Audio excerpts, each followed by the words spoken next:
2 years ago, I made a video where I talked about the secret ending in Deltarune's second chapter and stripped it of all of its meta-narrative to state that the ending had very obvious themes of manipulation and romantic abuse. That was 2 years ago, and to this day, people still find new things to say about Toby Fox's franchise. Yes, I am calling it a franchise, and for the purposes of this video, Undertale and Deltarune are one thing, Toby Fox's creative universe. Now that that's out of the way, how do you become an Undertale content creator?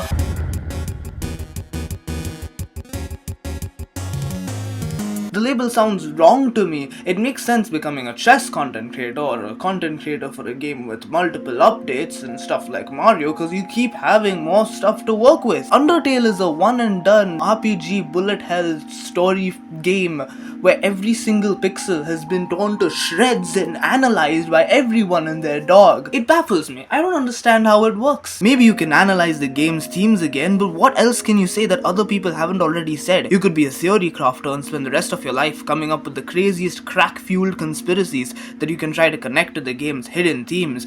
But can you really beat piss and shit theory? Undertale is a great game, and I'm not trying to say that it doesn't deserve the planet loads of praise that it gets right now. I'm just saying that the amount of fan content surrounding Undertale is so much that I think we might all die. We got comic dubs, we got alternate universes, we got musicals, we got porn. I wouldn't say that the Undertale fanbase is an old dog that needs to be put down. Not at all. I'm saying it's a strong, healthy old man who's doing pretty good in life, lots of energy. It's just a little bit suspicious, you know? What's gonna happen to them in the future? Are they really gonna stay like that forever? What happens?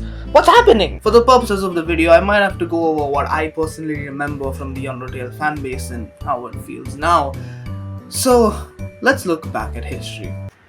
The Wright brothers invented the aeroplane. Hi, Sans. Oh, what do you have there? It is my Hey kid, do you want a wiener in your mouth? Undertale comic dubs in the big 2025.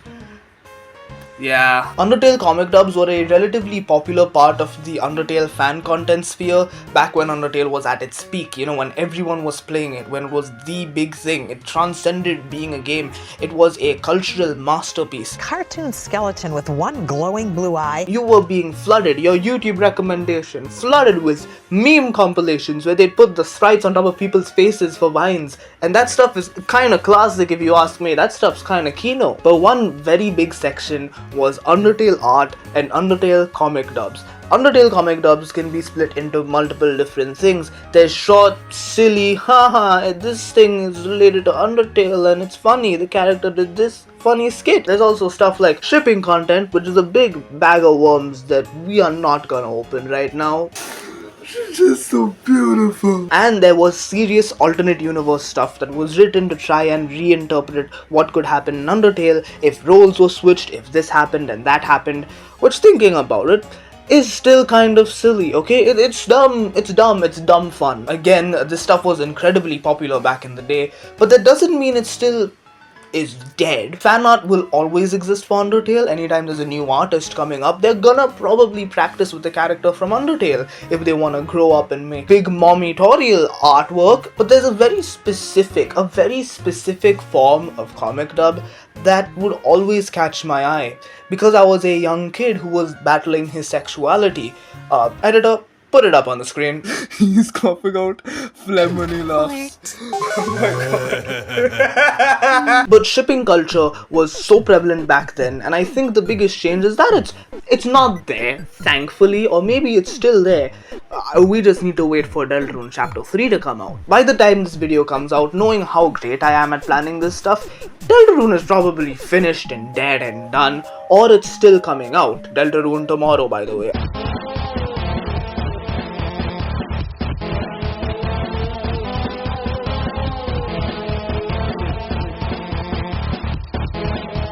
But essentially, I look back and Undertale comic dubs are actually still doing kind of well today. There are two separate YouTube channels, one dedicated to just being Undertale comic dubs, which hasn't uploaded in a year.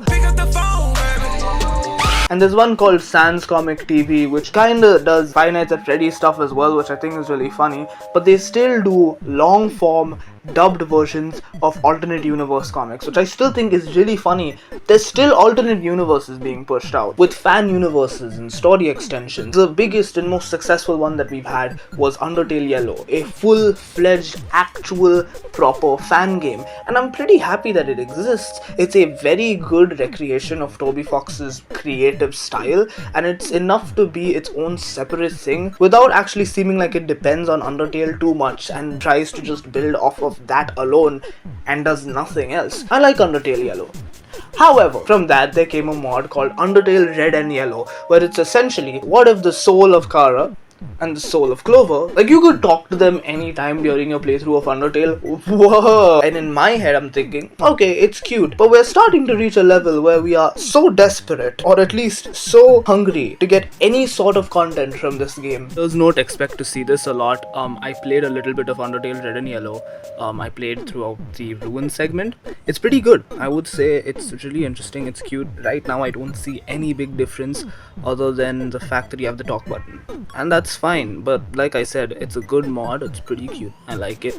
It still doesn't take away my point where we are desperate for more shit to do with this game. And then when Undertale Yellow was announced and finished and everyone loved it, I saw a few announcement trailers for Undertale Green, Undertale Blue, and knowing, well, me personally, from what I used to do as a teen, they're probably teenagers who, they're just saying stuff and nothing has actually happened because you made an announcement trailer pretty quickly. I know with what I just said, it comes off as demoralizing, those trailers, but I know personally that a lot of people and most creative projects that are, announced relatively quickly before any work is done, because I don't think you'll have that much work done for a new Undertale prequel fan game pretty much after Undertale Yellow came out. It's realistically gonna take incredibly long, or it's just gonna be very undercooked and it's been announced a bit too early. That's my personal thing, sir. For some reason, a part of me feels like the people who make Undertale comic dub content, and especially the style of voices they do, or the memes and the sound effect choices,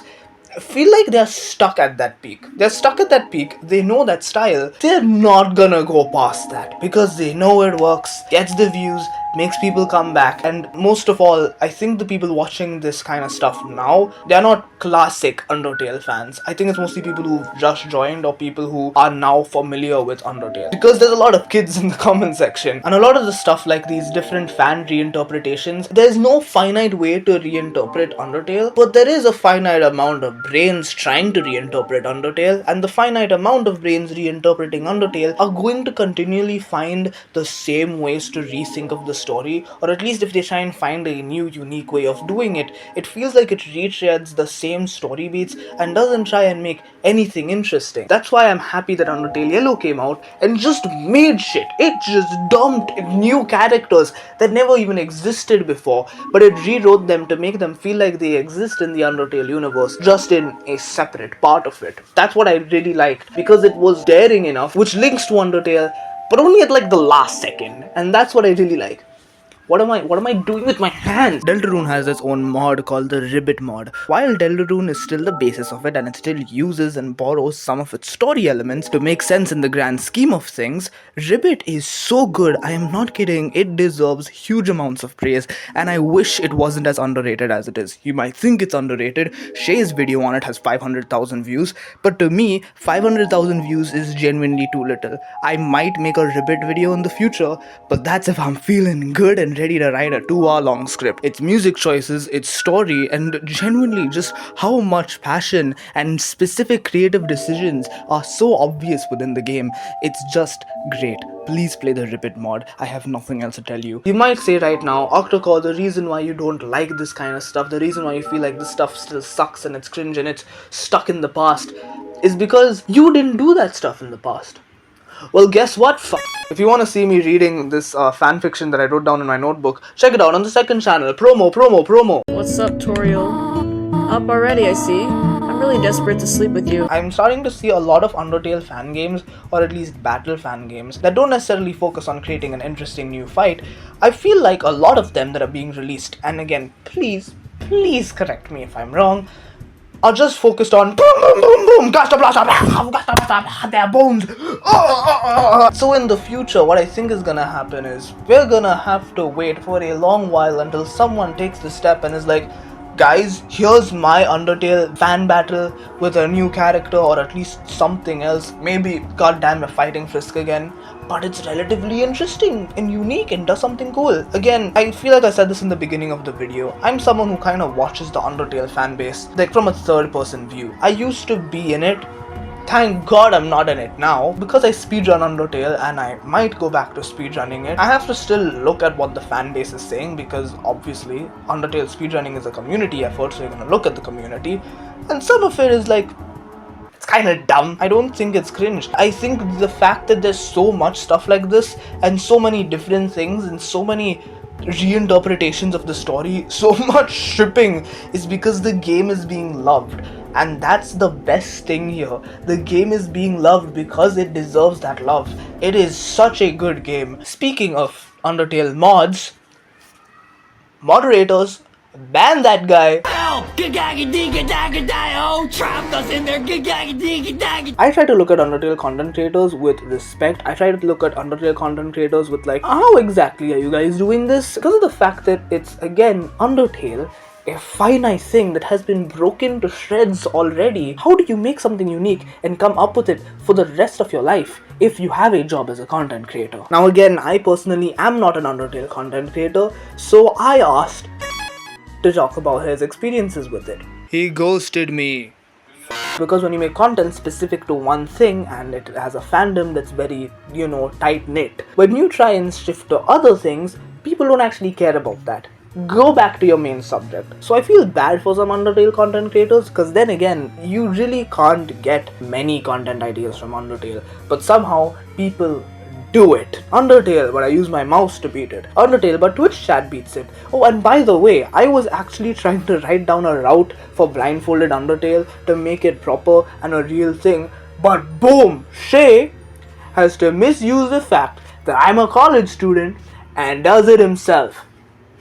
One of my main points for this video is, how can you continue making Undertale content? What is your game plan for the future? And right now, the easy answer would be, Deltarune still has to come out, so once Deltarune is out and it's finished, we can just get as many things as we want from there, because then that's a whole new piece of the pie, and you will eat it and bite every single crumb as slowly as you can. Once Undertale and Deltarune finish, and let's just say Toby Fox doesn't plan on making a new Undertale or Deltarune thing like he's done after that, what do you do? Undertale content right now, the challenge runs, even the trivia, feels a lot like you're kinda starting to scribble on the corners and you're losing space. And once you're losing space, what do you do when you literally can't do anything? I already started the video off with the fact that there's so much Undertale content everywhere, and I'm already talking about the challenge runs, the playthroughs, everything.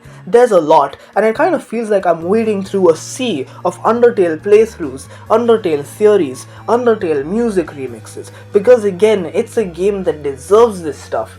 But then, what happens when we've done everything with it? That's what I'm scared of. What a first world problem.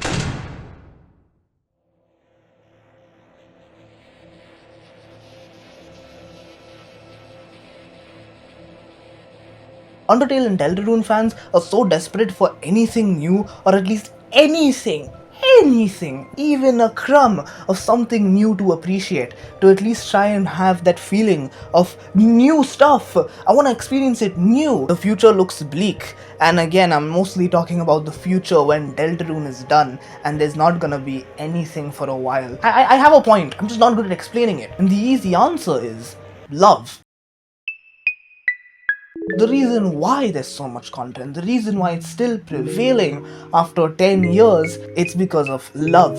More people are becoming fans of this game. There's a very small amount of people that haven't heard of this game at all, but that means there are always new players that are going to learn about the game. There's always gonna be a small amount of them that want to show off the love that they have for it. I started to look at Undertale fan content as a business, as a sort of like, oh my god, we're running dry, we need new thing to profit off of. We don't actually need something new to profit off of.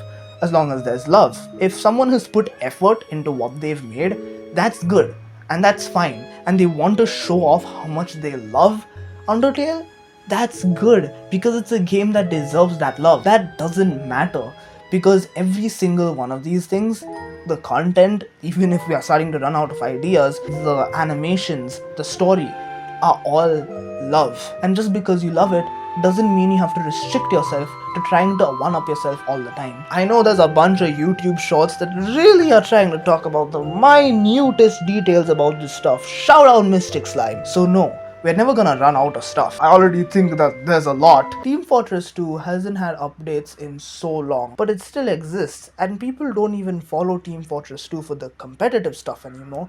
It's just for the vibe.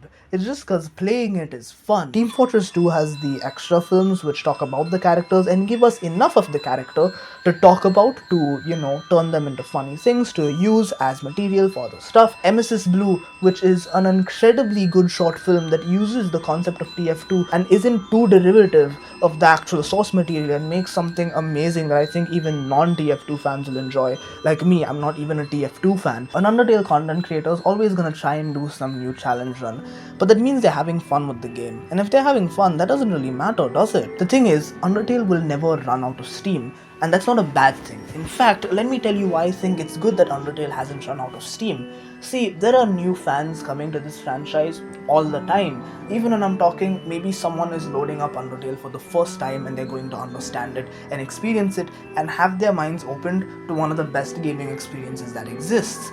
And now, I want you to realize that because of this, some people might be interested in trying out music because they like the music. Some people might want to make a more of their own. And now, Undertale has become this platform, this step for people to realize themselves and who they are. I started out this video and writing the script with a sort of pessimistic view, thinking we have so much, why isn't it ending? And that's because Undertale has written itself so well that it aims for people to create their own stories past it. And that is actually great. That's creative. That's unique. I've said this so many times in the video that I'm not saying this because I hate the Undertale fanbase or I think it's dumb and I think all this stuff is dumb. I don't think it's dumb. It's really endearing to me. It's cute. It's adorable. And I think it's even more adorable. It's inspiring people to try and love art themselves. And that's a good thing. Loving art means you're loving yourself, the art that inspired you, and you're growing as a person. And if the Undertale content grows, and it means that through it people are growing, what's to stop it? Thank you for watching. Versus artists who can't sing. Can't remember how.